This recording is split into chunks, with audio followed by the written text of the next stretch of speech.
Hey, my name is Hjalti Helmason and I am the writer-director of Charge. In this video, we're going to take a look at how I did the pre-visualization of the film. So let's go back to the start of the process. At this point, I have the script, initial character designs and concept art from our art director, Andy Goralczyk. I've also made some floor plan sketches just to wrap my mind around the space needed for the acting beats and camera setup. From this point, I set up a left-right spatial relationship rule of thumb. So let's keep Einar traveling from screen left to screen right all the way to the battery. He then backtracks screen right to screen left to go back home. Now there are many ways of doing previs, and each one of them has their own pros and cons. For Agent 327, we used mixed media editing. For Spring, it was a mixture of concept art, sketches, and 3D previs. For Sprite Fright, we used storyboard drawings edited into an animatic. Since this project has a tight deadline and no dedicated storyboard artist, I've decided to push it into 3D Previz with a semi-storyboard workflow. To start off, we need some basic characters. I'll model simple mannequin versions of the characters, roughly in the correct proportions. They're made out of simple, low-poly shapes with a subsurf modifier. Don't overthink this. You're not designing the characters, you're just making the bare minimum needed for the previs. Now, let's rig as simply as possible. No complex weight painting and using the fewest amount of bones possible. I am including IK-FK switches and a couple of hinge switches because I'm feeling fancy.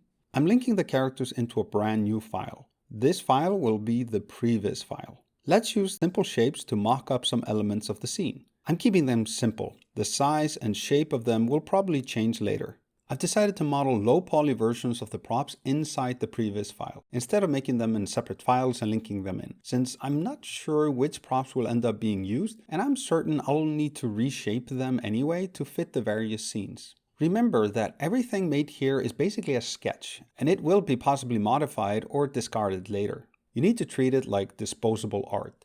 I'm organizing the collections as I go along, just enough to not hinder my workflow and cause me headaches down the line. Let's set the resolution to the correct aspect ratio for the project. It's important to lock down this decision as soon as possible because it heavily affects the cinematography. Now let's add a camera in a camera collection and make sure to set it to the right sensor setting. I'd recommend not allowing the passepartout to be see-through. It will give your brain a more accurate representation of the composition. In order to keep everything visually simple, I'm using colors sparingly. A few shades of gray can already communicate the idea of the shot in a clear way. Now, to bind the camera to a particular frame, let's select the camera, hover over the dope sheet and hit Ctrl B to create a marker that's bound to the camera. I'm now going to block out the basic idea of the composition for one of the key shots and place the characters and props in it. I'll make sure auto keying is turned on, key all the main things and set all the keys to constant. Then I'll go one frame further and make an alt version of the shot, and then toggle between for an A-B comparison. I'll often make multiple versions where I'm just trying out different poses, compositions, lenses, or angles. Once I'm happy with one of the versions, I put the keys on the first frame of a full decade and delete the other ones. I could just start fully animating the shot, but right now it's more important to work loosely and have a fast turnaround. As a rule of thumb, I want to give each shot a maximum of 10 frames. This way I force myself to treat every frame like a drawing in a storyboard. In rare cases, some shots might get 20 frames max, but they need to really warrant it. Once the shot feels good enough, I'll export the frames as images into a sketch folder with an incremental numbering naming scheme. I want to minimize the overriding over previous images so there's a legacy of them and I can always look up older versions. Now let's create a new video editing blend file to be our previous edit. I'll import the images of the shot and adjust the timing until it feels just right. It's much easier to adjust the timing here working with a few images rather than having to deal with a fully animated shot, especially as you add in more shots, create alternative shots, or combine different versions. Let's do the same thing with more shots. Duplicate the camera and bind it to a marker 10 frames further. Don't be afraid to visually cheat the position of things for each shot. Just remember to key everything you need beforehand so you don't break the previous shot.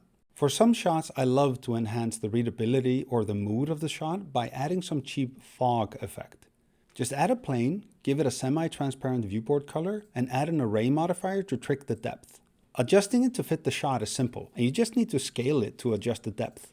Don't be too precious about making the shot be perfect. Just look at it as a rough draft. Once you see how it works in the edit, you can always make another version. Note that I don't always animate the camera, since camera movement can get in the way of timing the acting beats in the edit.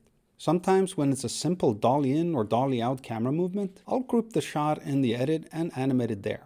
As I'm making the previs, other departments are working on the character designs, prop designs, rigs, environments, etc., which might inspire some changes in the previs. Sometimes you have the luxury of getting an early design of a character as you're working on the previs. In this case, I can use an early version of the security robot for the factory scene. When creating the different sets, I just set them next to each other for ease of use. You really don't need to overthink it.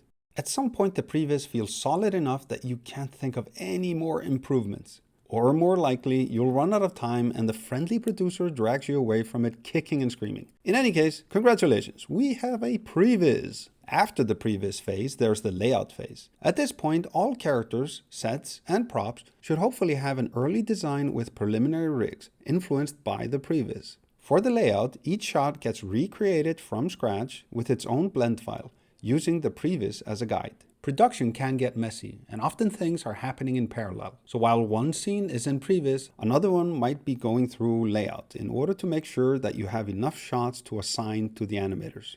Is this previs method better or worse than storyboarding? Should it be already fully animated? Should you skip it and dive straight into the layout phase? It depends. Remember that every project has different requirements, and each method has its own pros and cons. Each one of our films has used slightly different methods, depending on our budget, team skill sets, deadline, technical constraints, art style, etc. This previous method might, of course, not be the right fit for every project, but I hope it inspires you to develop your own method tailored to your own project. You can get access to all the assets and production files of the Charge Open movie by signing up to the Blender Studio website. This is also the best way to support the team to independently create more open content and share production knowledge. So thanks for watching.